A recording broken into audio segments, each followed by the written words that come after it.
Oh, we just had all new carpet installed, so everything's been lifted and placed back down. Oh, are you like redoing everything? Oh yeah, we're redoing everything all at once. I've got painters upstairs painting. I did new floors all over. Dan, I live in a construction site. It's crazy. Wow. So are you doing anything other crazy to the basement? Like you redoing anything I should know about? I don't think you'll notice. Oh, I'm echoing. Do you hear the echoing on your end? Nope. Great. So it's gonna look the same, basically. It'll look the same. Yeah, I just have to put everything back. Have to put everything back. Okay. I'm almost ready. Oh, it's 12:01. We're behind. I know. Well, we're on live. We're on live right now. How was the trip with your kids?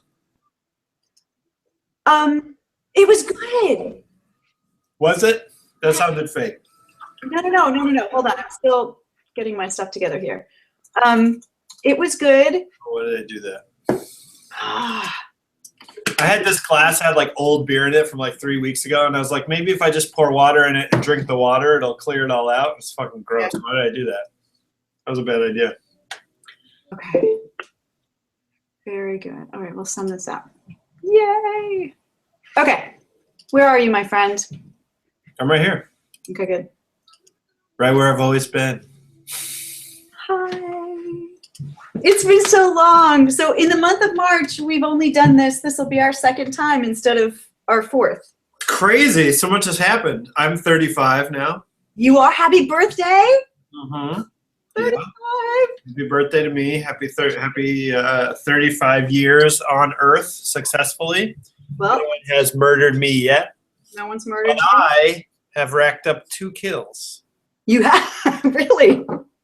Yep, I'm a super predator. So it's 2. It's what's the scoreboard? 2-0 then. 2-zip. Come and get me, people. That's awesome. Yeah, that's pretty It's cool. good to be My on. wife threw a little surprise party for me. It was nice. No way. Yeah, it was very nice. Had my friends over. It was good. I was totally surprised. It was very elaborate, and I was like, I've never had a surprise party before. That's not something that's ever happened to me. So I was like, oh, I was very touched. Dan Barrett, you deserve a surprise party. I think that's terrific. Can you tell us a little bit about it, or? There's not a whole lot to tell, but I had invited my friend Tim down for the weekend to kind of play music and hang out. So he came down, and I came over here to the office.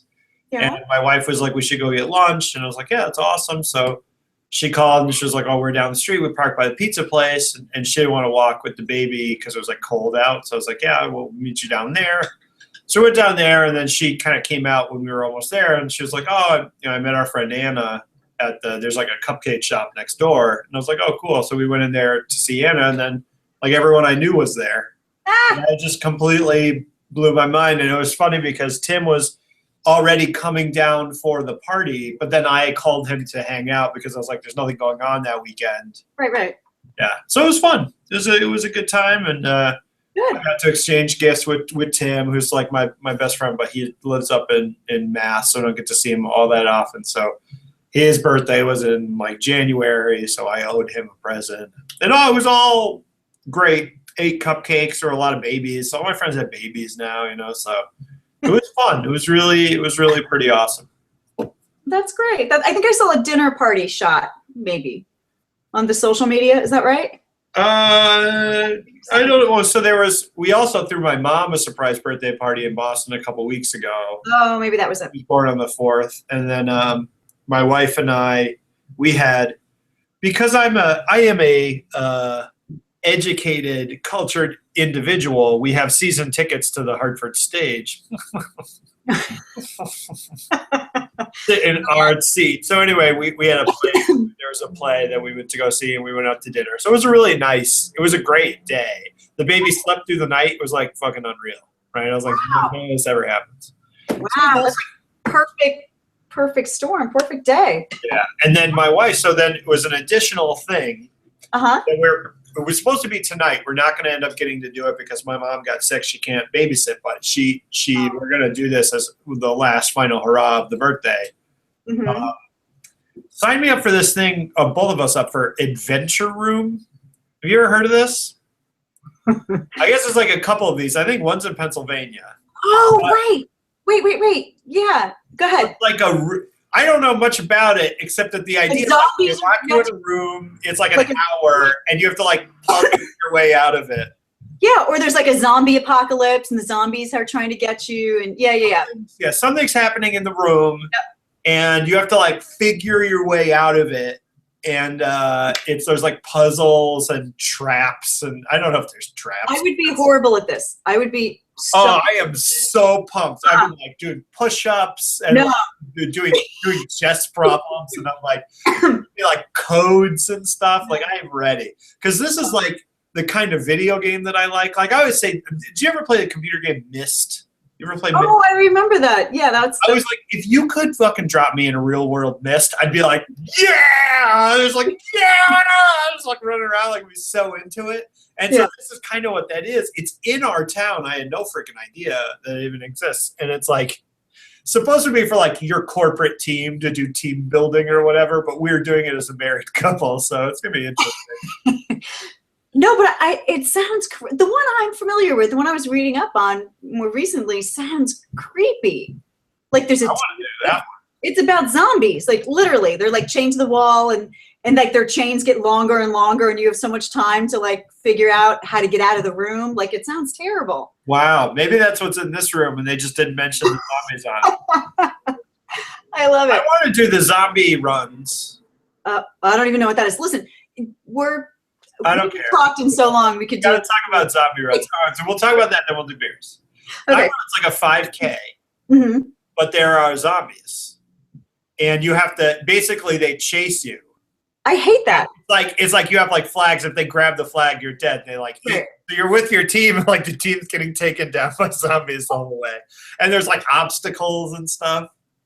Dan, I'm being forced to do a 5K in a couple weeks. Yeah, they're awesome. No, and my husband bought Couch to 5K and put it on my phone. Yeah. Actually, I think it might have been free.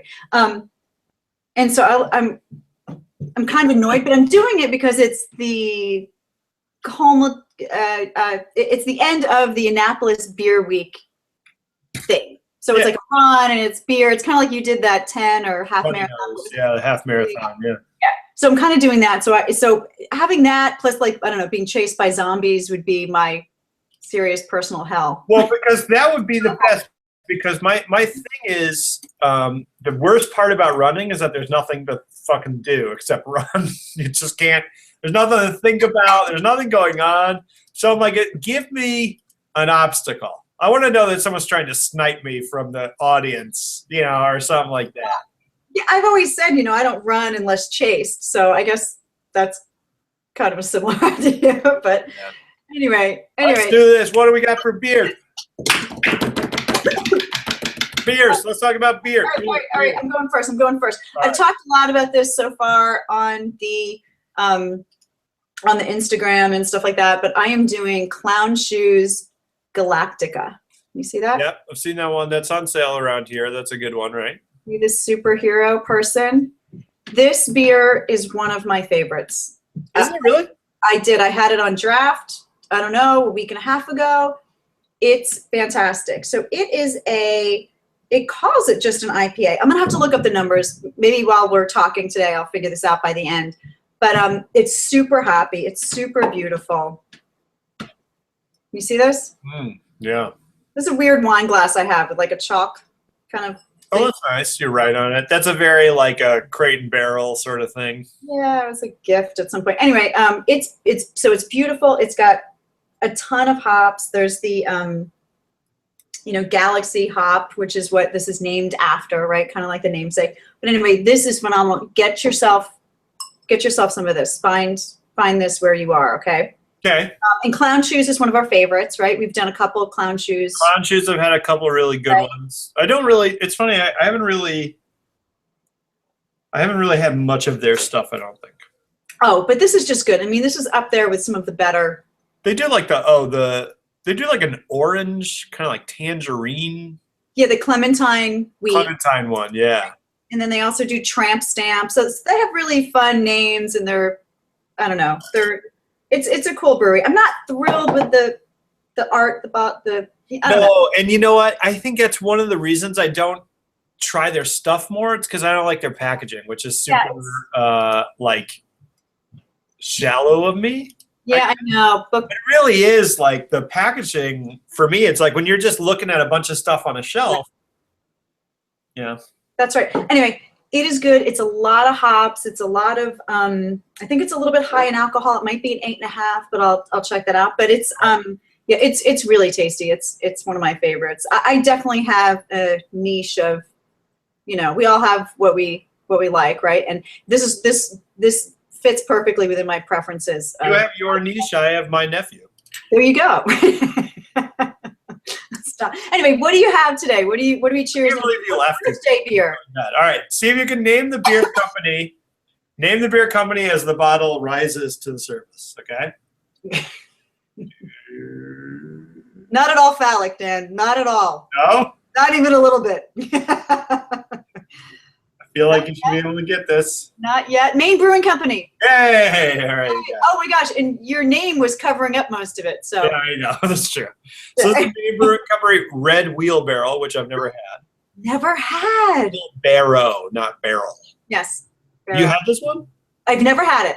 I love their Zoe, and I love Yeah. So bottle conditioned. Mo is good. You'd like that. Mo, I actually have. That's in the fridge over there now. I'm going to try that maybe next year or whatever. Are these birthday gifts? So this is so on Beer Advocate, because there's not really a description on the bottle. Beer Advocate says it doesn't really fit into a category. Think of it as a stronger, more hop-forward interpretation of a traditional red ale, not a red IPA. There's a robust malt character on the nose and palate. So anyway, I don't have the glass because it's all dirty. So it's in the bottle, this one. That's too bad. With the reds, you really want to see. A lot of that isn't how it looks. Uh-oh. Okay, moving on to no. It's awesome, actually. It's delicious. Is it? It's super good. It's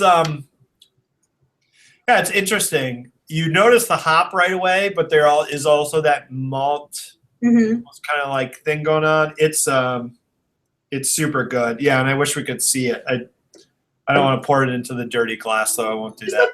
Just pour it into your lap, and I'll catch the light. Yeah, okay. I have to say. What kind of show is this? I don't know, but you've dropped already established that you are the sexy SEO one. Yeah, right. Okay. No, right. But you know what? It's already not safe for work, Dan. So just take it all the way. I have to say, do you buy that local to you? Is that can you get Maine Brewing Company? Yeah, they have some at the. I just went to our local liquor store or whatever, so they had some down there. The liquor store I go to is not great. It's just right by my house. Yeah. So it's like kind of like but I don't love it or anything. So. But they did have these, and they haven't typically had them, so I kind of grabbed whatever they had right away. But yeah. Good. Well, yeah, I'm jealous. I don't get it. I request that heavily when I go up to Boston. So I have friends that are big beer nerds, and we just go all out on that brand. Cool. Yeah, it's excellent. It's excellent. But here, I want to kick it off. I'm excited about today's. All right, so let's talk about it. This week we are talking about. I just kind of picked the article more for the title than anything else. Where's your intro? Oh, I didn't even do the intro? Intro. Holy crap, I forgot it? Yes. 15 minutes in. I know. Oh, my God. Let me pull it up. Okay. I got to pull up all my Patty DeLessio jokes. Oh, my goodness. And I just typed in, I gotta use a joke. I just typed in something funny. And all right, here we go. Yes. These jokes are just awful. All right, here we go.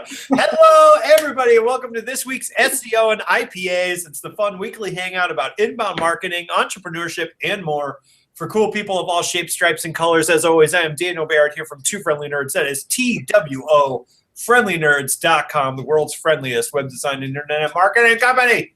And with me, as always, is the brains behind the operation, officially the only reason anyone ever watches this show. She has Larry Page's pager number saved on her phone under the name Page Pager. It's Patty D'Alessio from reinventinteractive.com. That is reinventinteractive.com. Patty, how are you, my wonderful friend? I am terrific. Are you too young to even have ever had a pager? Oh, I never had a pager, but my wife had a pager. I just wasn't cool enough to have a pager. But when I was in high school, pagers were the thing that everyone wanted to have, that everyone had. But I just didn't have one. Okay. Yeah. Just had but to. it's not that I'm too young to have a pager. I'm not cool enough to have a pager. Got it. But there was in our town. There was like a fountain kind of in the center of town, and across the street there's like a bench next to a Chinese food restaurant. There's a public phone there. Called that the fountain, and all our friends used to meet down there. And so literally we're like, where is everybody? Like, I don't know, let's just go by the fountain and see who's down there. Or you would call the payphone and be like, who's down there? And our friends would pick up and be like, hey, I'm hanging out at the fountain, come get me because I'm bored or whatever. And that was like the thing. That seems like, talking about that now, it seems like I'm talking about something that happened on fucking Happy Days. I know. Right? Yes. We used to head down to the local soda joint. That's really what it sounds like, but it's just like, So anyway, pagers. Pagers are cool. What about you? Do you have a pager? I didn't, but everybody else did. Yeah. Okay. So we started together. So there you go. That's nice. So This week's article, let's talk about this. So we kind of picked this article almost based on the title alone, which is 10 SEO myths that freaking tick me off. They really get this guy's goat. That draw his ire, so to speak. And this is an article posted by Cyrus Shepherd, who's a common blogger on Moz. And it's just kind of general myths about SEO. We've sort of covered this theme before. I think SEO is like perpetually one of these fields that just no one knows what to believe. No one knows what to think. And especially if you're a business owner, right? And you're looking to have SEO done for you. So you're not in the field, right? You are barraged by just an insane amount of emails and calls and I noticed your Google Plus page isn't blah, blah, blah, or just nonsense, right? Just nonstop. And because of that, and because there's all these people that then sound really knowledgeable but are 5 years behind the times, so they're like, hey, I had the client yesterday, I was giving a pitch to a potential client, and I was telling them about what they do, and they said, well, okay, what do you do for backlinks? Because the guy before you said he would build us 1,000 backlinks. Like, no, I gotta back all the way up and talk about how that dude is an idiot. Like, I don't put that in there because that's not what we do. And so I just imagine that if you're outside this world, it is like freaking impossible to tell what's going on. So this article is sort of on the side of the SEO person. If you constantly have to deal with that, which I'm sure, Patty, you do and I do as well, it gets really old really quickly saying the same stuff over and over. So that's kind of like what this is all about. So, Patty, why don't you kind of take it away? Just take this away from me. Take it away. Take it away from me. And you kind of tell me, what kind of jumped out at you about this article, or what were some of the ones where you're like, especially ones where you're like, I am personally tired of dealing with this nonsense. Yeah, there was one that maybe we'll both compare this later, but there was one that I didn't see on here I was a little bit surprised about. But, the whole SEO is dead. SEO is a scam. You and I have been talking about that for quite a while. I'm sorry, I'm looking down at my notes here. Mm-hmm. I found this funny. I mean, I chuckled kind of through this because I liked the way he described these and the word choices that he used, like about how Google's not magic. I thought that was, kind of clever. And by the end of it, he's kind of tired of listening to himself bitch, I think was the connotation. Yeah. I think he's clever, and you and I have both been following him for quite a while. So, he rocks. Let's see.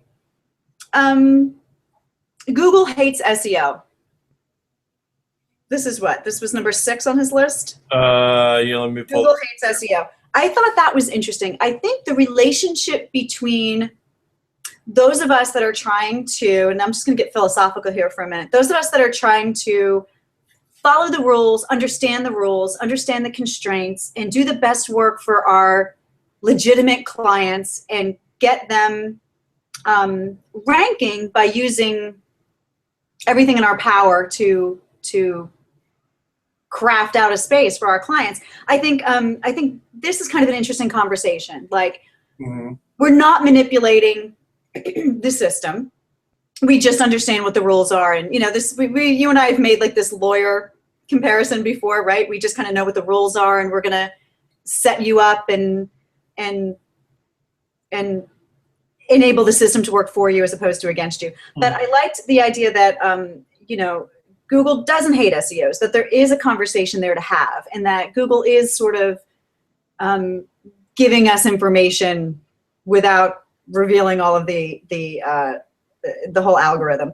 But then he also says, yeah, don't assume that Google's telling you everything you need to know as well. You know, so there's a back and forth. But he does say that, you know, Google is against the idea of, you know, false popularity, false relevancy. You know, you really can't kind of game the system. We're all supposed to be playing by the same rules, right? But yeah, I mean, Google can't really hate SEOs. I think that there's a lot of times that we're absolutely helping Google, right? I think the mobile example is a good one in this case. So, you know how Google now through Webmaster Tools is kind of telling you, hey, listen, your website is kind of behind the times. It's not you know, mobile ready. You need to do something about that. I think that's a conversation where, you know, Google is putting out messages, we're interpreting it, and then we're doing the best service for our clients, right? And we're following those rules. So I think that it's a friendship. It's a hand-in-hand, you know, kind of idea. Am I making any kind of sense? Well, I'm working on a metaphor. You're what? I'm working on a metaphor in my head. Let's try Okay, this. go ahead. Do it. The relationship between SEOs and Google is similar to pickup artists and women in bars. Okay. Okay. The pickup artist is like, I know how to get women to go home with me. Mm-hmm. Women in bars are like, those dudes are gross. Nah, I lost it. I can't make it connect. I thought I had it. Poor simile. Yeah, it didn't work. But I mean, you know, Anyway. it's you know, it's. I think it's interesting because we always talk about Google as a monolithic entity. Of course, it isn't. It's not a monolithic entity. It's a huge corporation. And like all huge corporations, I think it is pretty clear that it doesn't always know or have consistent motivations across all its many platforms. Right. And I think there's some sort of irony in the idea that Google creates this environment which then creates practices which it clearly doesn't like. Mm-hmm. And, you know, there's all this kind of like back and forth about like black hat SEO, white hat SEO, or whatever. To a certain extent, it's all smoke and mirrors, I think. Mm-hmm. Right? And I think we just need to, there's a symbiotic, like sort of like host-parasite relationship. Yes. And it's like one of those things where like the bird eats the thing out of the guy's teeth. You know what I mean? There's like the hippo is like cleaning the teeth, but every now and then the hippo like eats the bird, I'm assuming. I don't know if that happens. I think hippos are vegetarian. Listen, I get it. I think There's also. no way that hippos are vegetarian. We can also remind ourselves. Google it. I'm Googling it. You keep talking. We can also remind ourselves that Google is an advertising platform, right? Yeah. It makes its money on it's an advertising platform. The medium upon which to get people onto that advertising platform is search results, right? Yeah.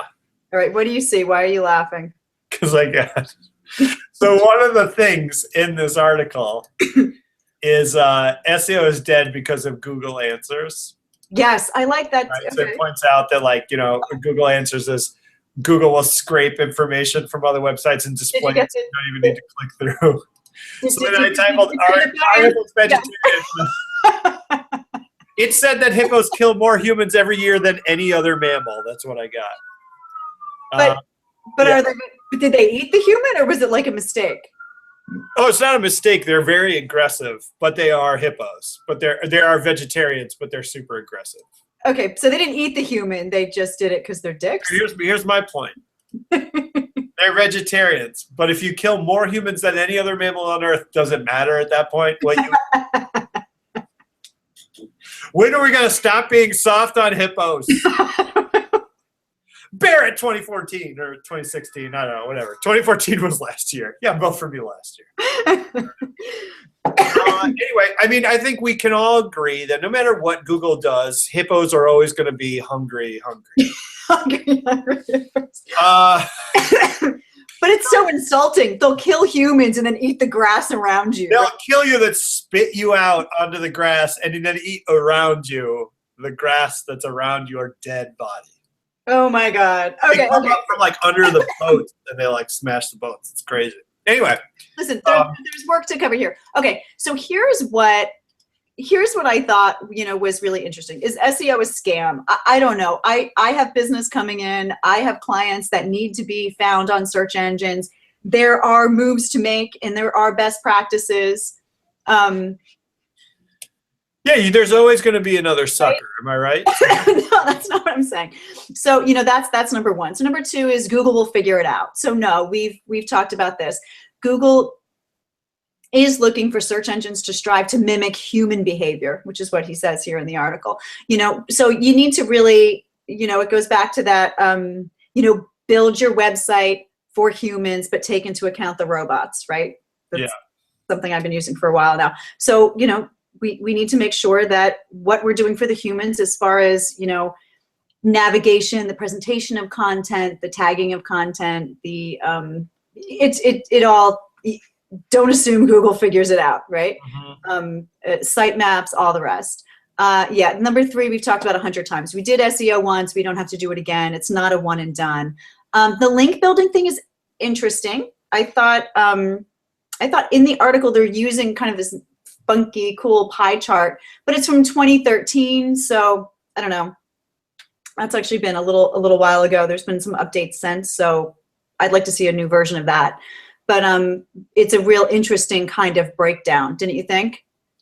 Well, I mean, I don't know about the specific pie chart. I think it's pretty clear that links still matter. I think the problem is like when people think about link building, which is kind of like what I mentioned before. My clients say, "We'll build you 1,000 links for $100 or whatever it is," and that's just some part of my package I throw in there. And I think about you all the time when I say this. I say this to people a lot because I actually do less and less SEO because I don't super love it when it comes to doing it for clients. Part of the problem is I say like, SEO used to be largely technical. It used to be kind of a numbers game more than it is now. Now it's much more like traditional PR. Yes. Where it's saying like, okay, who can we reach out to that's going to write about us or, whatever. And there's nothing wrong with that. It's just not necessarily what I love to do. Right. Yeah, absolutely. Absolutely. I agree. And we've talked about reinvent PR and my initiatives there. So absolutely. Is that up, by the way? Excuse me, say it again. Is that up somewhere? No. Okay. All right, you should do that. So you can talk about it. It's on the list, Dan. It's on the list. Cool. just like SEO and IPA.com. It's on the list. No, on my list. That's on your list. Yeah, listen, web guy. All right, so number 5 is I want to rank number 1 for magic keyword. This I thought may be the most important takeaway on the whole list. Going after like the one single keyword, you know what I mean, and feeling like you're failing because you're not number 1 for this. I have this conversation all the time. I have clients that are like, Patty, I'm still not here for this word. I think understanding searcher intent. I think going after those longer tail. Mm-hmm. With focused intent, which is what I like the language here, really gets you better results. It gets you, better visits. It gets you better conversion rates. So showing for, just the word SEO, although there's numbers there, it doesn't, he's making the case here that it doesn't, convert. It's not the best, keyword for them. I think it's what most people don't intuitively understand, that the long tail outweighs the, Yes. to mix cross metaphors, the long tail outweighs the tip of the spear, or whatever you want to call it, right? Where it's like they're focused on their one thing. And I think that's a very common, that's very common among people who don't do SEO or don't really think about it at all, right? Yeah. And I think that's ego. Do you think it's ego? I think it's largely just that they don't understand that. Yeah.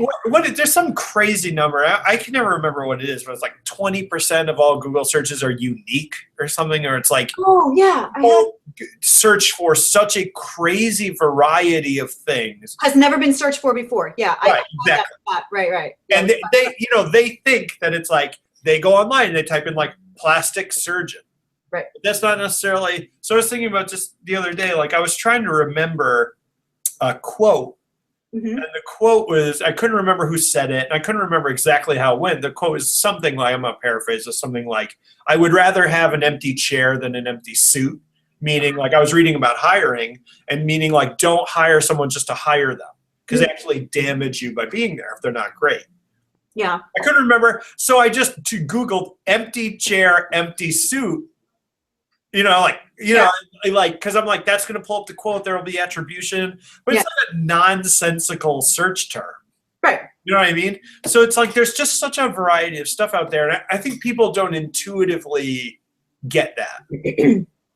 Yeah. But that's how we search, right? We search in practically full questions or full, you know what I mean? Like full sentences, or, most searches are more than 3 words long. Right? Yeah, I find more and more I search in completely nonsensical, like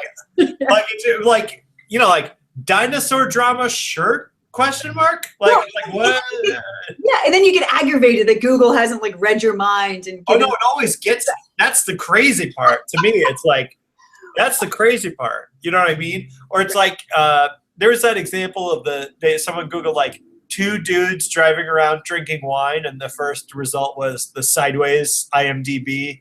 Oh, okay.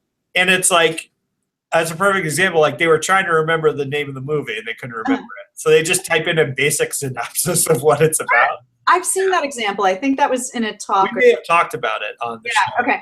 Yeah, it's amazing. We rely so much on this, but don't give it the credit it deserves. I mean, well, yeah, do you ever listen to Freakonomics, the Freakonomics podcast or whatever? Yeah. There's an interesting one they did recently where you guys talking about algorithms, like the control that algorithms play in our life. And it's like everything is like you wake up and your whole life is affected by algorithms in ways that we don't even understand. Yes. And talking about how the systems we build are so complex that you can no longer grasp them. So you're essentially created something, now you're at its mercy, but you don't even understand how it works. Right. Talking about like the flash crash and all that different stuff. And we're not even teaching like, coding in schools anymore. Like it's just, I don't know what's going to happen. The next generation is screwed. But yeah, it's interesting to think about, like, so we spend all this time trying to figure out what Google's doing. It's going to get to a point, it is there already, but it's going to get to a point where we don't even really understand what's going on with Google anymore. And of course, the average business owner is already there. They don't really get it. Right. So anyway, I don't know. I'm kind of going off on a tangent. I don't mean to derail you there. We're a little bit over. Did you have like a final thought, something you wanted to say? Well, we're already over. Let me just finish this list. 7 is SEO is dead. We already talked about 6. Right? Google hates SEO. SEO is all tricks. I think it kind of used to be. It isn't any. I feel like SEO is all tricks sounds like a line from a rap album or something. Right. It's all tricks, dog. Right. And then number 10 is, I think, really interesting, and you and I have talked several articles about this, which is, social activity doesn't affect SEO, right? And I think where it directly affects SEO, and we've talked about this, is if you're using Google Plus, which, by the way, you and I should do a talk on Google Plus soon. That's changing. I mean, like like a speak at its funeral kind of deal. Yeah, right, exactly. Well, I didn't really say this before, but I have a friend that's connected. I won't even say what the company is, but I have a friend that's connected. And when I mentioned something kind of snarky about Google Plus, like posted an article about is it going away or something like that, he actually private messaged me and said, yeah, I give it till February of next year. And this was like several months in advance. And then sure enough, in March, they're like decoupling the photo stream from Google Plus, right? Have you seen that in the news lately? Basically, I saw one article described it as they're selling it for parts, which I thought was pretty, stripping it for parts. Exactly. So I thought that was interesting. I thought the timing was interesting. I was kind of like, kind of virtual fist pumping my friend who kind of gave me the heads up on that. I think there's people that swear by it. I think it certainly is a good SEO move as you're, in your toolbox of maybe posting articles or posting, comments. I think it clearly. Yeah. I think the foreign language versions are sticking around, right? So the Spanish one is Google Moss. What? That would be great, though. I should call it Google Moss. MAS. Yeah, exactly. Yeah. So anyway, I thought this was interesting. And again, we've talked about this. I've personally done talks to rooms of people about this, about how SEO does, how social does and or doesn't directly affect search rankings. And the idea is it doesn't directly unless it's Google Plus, but, and I don't think they mentioned that exactly here, but clearly there's proof that that's the case. But this example, this bubble diagram here is something that I borrowed for my talk. So where it makes sense is that the social impressions one. Exactly. Right. So you share something on social, you then increase your odds just by having that piece of content out there. You can get it to those who are the influencers, right? Yeah. Those influencers can give you links and mentions, which can then drive significant traffic, which can then improve SEO and search ranking. So, is there a direct? No, only when it's Google Plus, right? And that's a whole other conversation. But the indirect benefits are huge. Again, it's about getting in this. As a creator impressions, they're talking about like visits to the actual website. So social shares is like people sharing a link on Twitter, for example. Social impressions is everybody that sees the link. Creator impressions is everyone that clicked on the link and saw the actual website content. And then links and mentions to people that build links to that content. Okay. All right, cool. Right. I didn't get what creator. No, absolutely. And there are those who share, those who will go forward to link and mention your content, right? And then those who are the biggest influencers.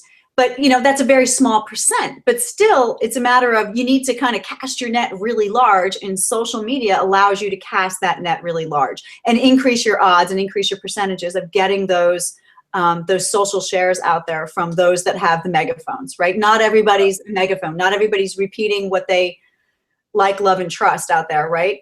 Only some are, and some have a much bigger audience and a much bigger megaphone than others. So, getting the attention of some of these, big influencers is what the game is here, and it can make all the difference, right? Right. So anyway, I thought that was a really good one. But yeah, great article, great choice, Dan. Yeah, I thought it was pretty good. They did mention in here one of the tweets they included in here was the meta keywords tag, which is my favorite. I get it all the time. Why didn't you put? This is what if I'm not even joking. Yeah. One of the reasons I don't really do any SEO anymore is because of keyword tagging. I'm so tired of people saying, I had someone take a look at our site that I'm working on, right? I had someone take a look at our site and they said that you don't have any keywords in it. That's right. I fucking want to, pardon my French, strangle their eyes out. Right. Ooh. Everybody involved. Myself, the client. Yes. My mom for putting me in this wheat thresher we call existence. Good one. Watch True Detective? Have you seen True Detective? It's too depressing. It's not. It's so good. And there's this whole watching it again. Yes. It's obviously very dark. Watching, we recently rewatched the entire series in like 2 days. You love depressing shit, Dan. Oh, I love depressing stuff. I'm not even Music. but there are some lines that are so funny. Like Woody Harrelson in particular. Oh, he's so funny in that show where he asks Matthew McConaughey's character Rust. He's like, tell me. He basically says like, "What's your philosophy?" And Matthew McConaughey goes off on this whole. They're in the car. And he goes off on this whole speech about how consciousness is a cruel joke. Life is this horrible thresher called existence. We shouldn't be, and the only moral move for humanity to make is to stop reproducing and all die out. Right. And Woody Harrelson's got this look on his face the whole time, and he says, first of all he swears, and then he just says like, "I had to pick today of all days to get to know you." Like, and he says, "Why don't we make the car a zone of silent reflection?" He's like doing this the whole time. He's like zoning it off. Yeah. And I say every time now I say something depressing, and then I follow it up with, "Why don't we make this a zone of silent reflection?" So that's what that's all about. Anyway, thank you guys so much for watching. Hold on, wait. Speaking of TV shows, and we're so late. We're doubling the show today. We're fine. Are you watching Better Call Saul? No, because I didn't watch Breaking Bad. I only got one season into Breaking Bad. Oh, catch up. Yeah, I do. I have to say, I'm a huge Bob Odenkirk fan. I love Bob Odenkirk. So I'm really excited to see him get more mainstream stuff because he's amazing. Yeah, he's amazing. It's done so well. The way it's time framed and the way it's foreshadowed. Before it's similar to Breaking Bad in that it's not a continuous timeline. It's kind of all over. Anyway, catch up. You must. Do I have to see Breaking Bad to watch Better Call Saul? You don't have to. It'll make it better. Because Have you been watching The Jinx? Do you watch The Jinx? No, but we have to. Yeah. All right, let's wrap this up. All right. Thank you, everybody, so much for watching. We really appreciate it. If you came in halfway through or you missed part of this week's episode or anything like that, you can catch it next. Tomorrow, it'll be at twofriendlynerds.com/hangout. It's twofriendlynerds.com/hangout. Or go to the YouTube, type in SEO and IPA. Listen, we would really, really appreciate it if you could thumbs up, like, share it, whatever you do on the twits and the tweets and the fabs and the foobs and the whatever. Do that stuff for us. We'd really appreciate it. We'll see you next week. Same bat time, same bat channel. Patty, thank you so much. As always, we really appreciate it. And to all our viewers out there, as always, please optimize responsibly. Optimize responsibly. All right, people, we will see you next week, Wednesday, noon Eastern Standard Time. Peace. See you later.